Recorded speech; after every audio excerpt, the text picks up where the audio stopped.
Hey everyone, welcome to Kike's Chat. I am Shirley. Hi, I'm Christy. And we have a special guest, Daniela. Yeah, we are here in Utah, Salt Lake City, visiting Daniela and Gila. And we had to, of course, go see some Sundance films. And see Park City because we never seen it. Of course, this is my first time in Utah. Ooh, yeah. And we only got to see 2 films. The first one we're reviewing is La Llorona.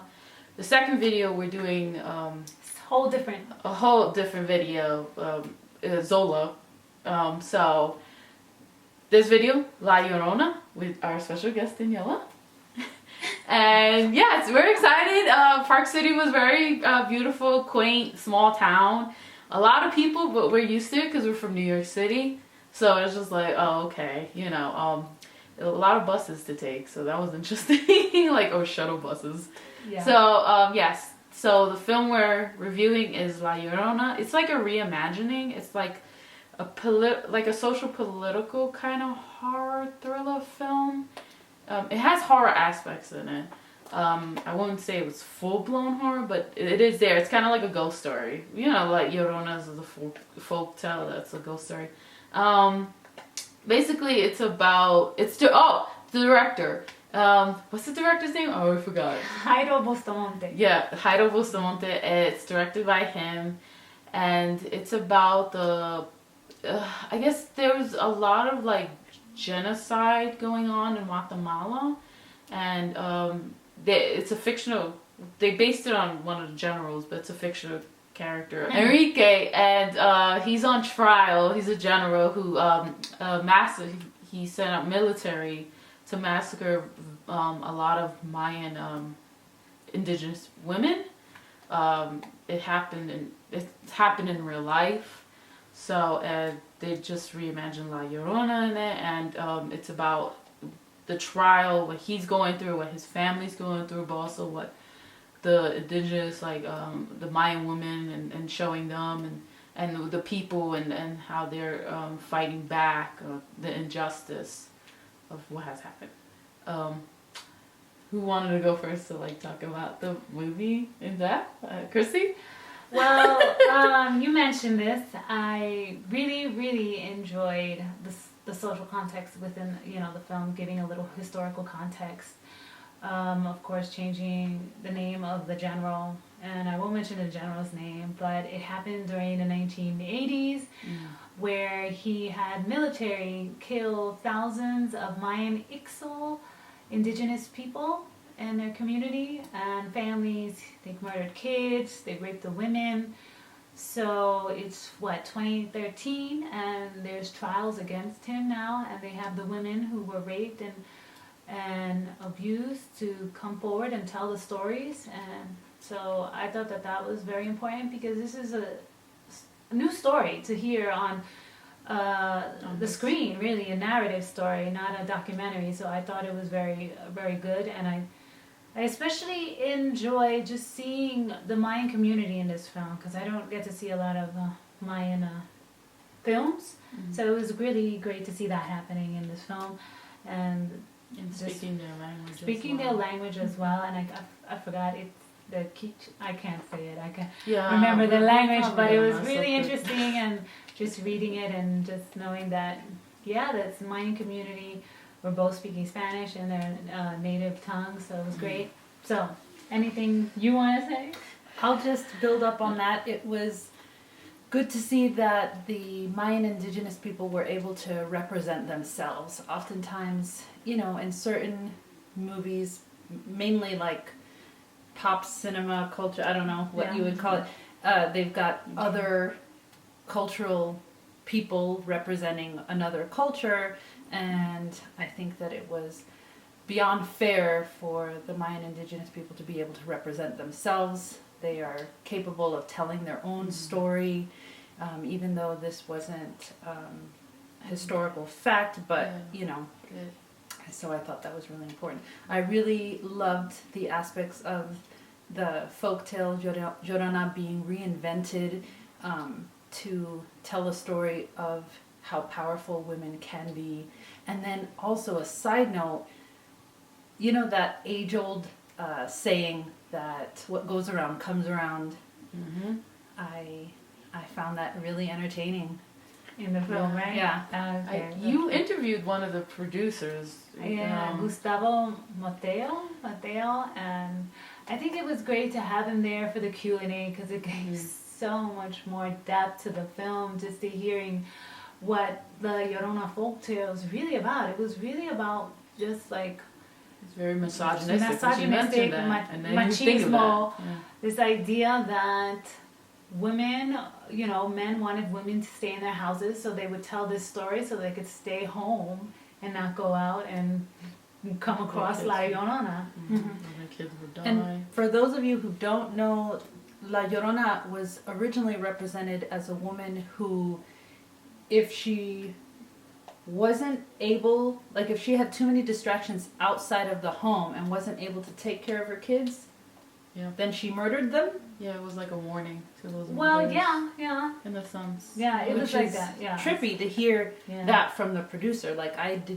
guess I never saw that aspect of the original folktale.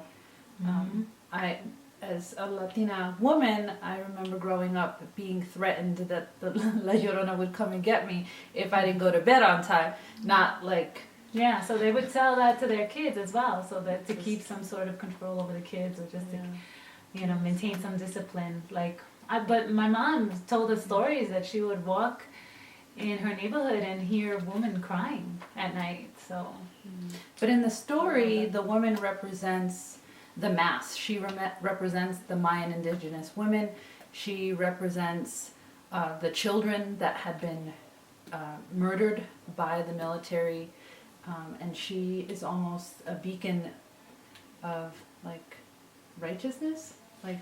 Wait, yeah, I guess, yeah, because you know it. Or justice. So Enrique is the general. He's the fictional general that's based on a real general, and it's basically how they're stuck at home because the people are protesting at their house. So it's like the decay of like their I don't know. I want to say mine, maybe, in the sense of what he did. Mm-hmm. So it's like it's affecting the whole family because, you know, the mom is like, oh, you know, it's their fault and blah blah blah. He's taking their side and stuff, and it's a lot of Guatemala today. They still have that bias against the Mayan culture, and we heard stuff when we went to Guatemala, you know, and they're the majority. and it's crazy. Of course, you know, that deals with the indigenous, the anti-blackness of the Latino culture as well. Against, and that's another aspect too. You know, and this is a family that the general and the family are light skinned.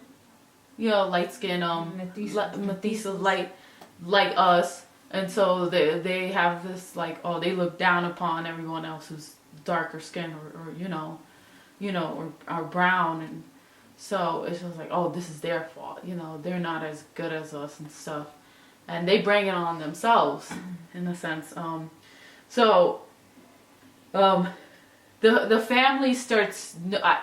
Here's the thing. I wish it was more. I really love this movie. I thought it was really good. It was my favorite movie out of the two we saw. I just wish it was more in the perspective of the woman in the house, the Mayan woman in the household. Right. I forgot the two ladies. The new one that came in that was La Llorona. Ama Valencia. Ama, who's the new. The new, I guess, worker maid coming in to help out because everybody else left because, you know, because of the family and the general. So she's the one that's kind of like, you're like, this is the person you're following in the sense of. I just wish it wasn't more their perspective, but I guess they wanted to do more of the family in the sense of like how they were turning against. What their eyes are opening to what the general did. Yeah. I don't know. I just wanted their perspective more. It would have been nice. I mean, it was still a good movie. It was really good, but I don't know. I actually would have liked a more their perspective as well, especially that. Oh, this is not a spoiler. Oh. Or is it? Yeah. We can, Yeah. So we're gonna do a little spoiler Yeah, right we now. can spoil But it. for those who haven't watched, this is probably where you wanna poop you real quick, and then we'll come back. But the part where I thought it was weird to see the mother, who is actually the general's wife, be thrown into the back, kind of like almost like a backstory of her with the kids. Like she was putting her. because I think to the Amma, spirits. Amma, sorry? That was. Amma. I think she was probably putting her in there to open her eyes. She to what was, she went through. But when I first saw it, I was like, this looks weird, you know, because. But then Yeah, at the ending, I was like, it clicks. it made Makes sense for like, her to be there because she Yeah. wanted to open her eyes to this, what is happening and what's happening with the general. Mm. The ending is intense, really. Mm-hmm. I was really surprised, and Yeah. I Mhm. really loved the fact that the general's wife was the one who ended up making life or death choices Right. for the general. The general, Yeah. yeah. Because she was his wife, she was his life partner, she saw or didn't see what she wanted throughout their marriage, and I think it was important for her to have this realization, this come to Jesus moment Yeah. about what he was really up to Mhm. during his reign. Right, right. And it starts off really slow. The acting Yeah. was just really just. It was good. It was good. I And liked- so it was really slow. What really captured me was just the trial scenes. Those were The trial really scenes were intense. Where a Mayan woman was being interviewed for what happened to the atrocities that happened to her in her community, and then also just seeing them in the house and having the protesters outside Yeah, just seeing the day and protesters. night. I was How just they do like, it. it was really, I was just really, I don't know how to explain it, but it was just, I felt like, wow, this is something that really happened in Guatemala, that they went to the president's house and protested day and night so that he could be removed. And I'm just seeing it in the film, and you don't see too much of the protesters. There's like little I glimpses would have liked and to see scenes. that. I would have liked to see in a little The bit more of that. protesters, too. But it was really good, the scenes that they did show. Like they were like having like some spiritual ceremony at one point, right, with the candles and music. They were singing the national Guatemalteco anthem, Guatemala's anthem. So that was really beautiful. So yeah, and then at the very end, you see all these ghosts, and it's just so like. Yeah, the so missing intense. people Yeah, the missing were people. representing themselves. They were coming back from wherever they were lost and kind of representing themselves. Yep. And it's kind of like this theme, this issue was issue that Guatemala is constantly going through. So I think that's what the movie is.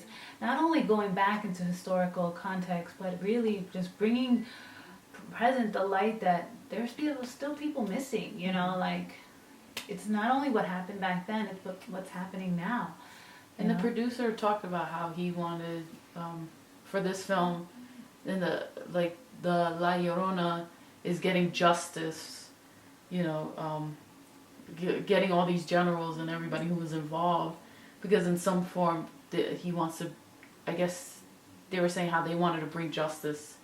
If they can't get it in the real world in a sense, because it's so hard with corruption and everything, and I hope they get justice, but and I guess in some form in the film it's there, and like they wanted to show that It's being represented on a spiritual level. yeah basically.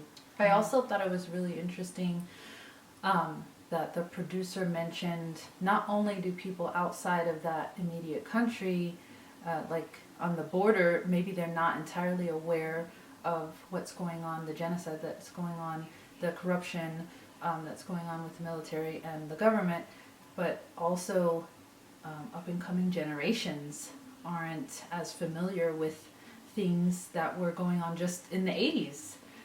not 2 decades ago, and it's not being taught in the schools, it's not in the history books, it's being completely erased, just so future generations could make the same mistakes potentially, because history has a way of repeating itself, unfortunately. So he felt that it was really important to portray that, and hopefully when it comes to the cinema in Guatemala, that the younger folks will want to kind of embrace it for something that has happened in their history. And he talked about how when it comes there in March, that to have that open conversation come up, you know, like, that they wanted to be ready for it and to have it, you know, because you know, you don't want to talk about a lot of dark histories and stuff about what happened, but it's important because it happened and there's people still suffering from it, and it's still going on in some shape or form, and you got to learn from it, and people deserve justice for everything they went through, you know. This movie was damn good. It was a really good psychological ghost story. I like those types. Yeah, it was. I didn't expect the ending. I kind of felt like, even after the movie, I was like, oh, like I could kind of see some similarities between this film and Parasite. Where it's like this clash between different classes, different cultures, and just, you know, how the ending just kind of makes a twist and you're like shocked. And so I hope this movie comes out more in like New York, LA, and all that stuff, in theaters, and gets promotion, with distribution, promotion, and all that stuff. You know, because you see a lot of movies in the films, I guess, festivals, and they never come out that far. But I hope this one does. Right. I'm hoping it'll make at least independent films, and then after that, streaming services. I would love to see this film on Netflix. So I think it would be great. Yeah, actually, we work on Netflix. Yeah. So yeah, check out La Llorona when you can. They're still at Sundance Film Festival. There's still a bunch of screenings happening. There's this week that's coming up. There's still screenings. I checked.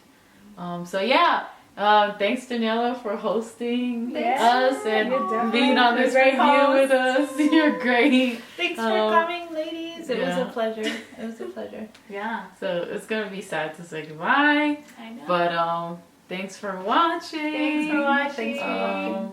Peace. Peace. We're out of here.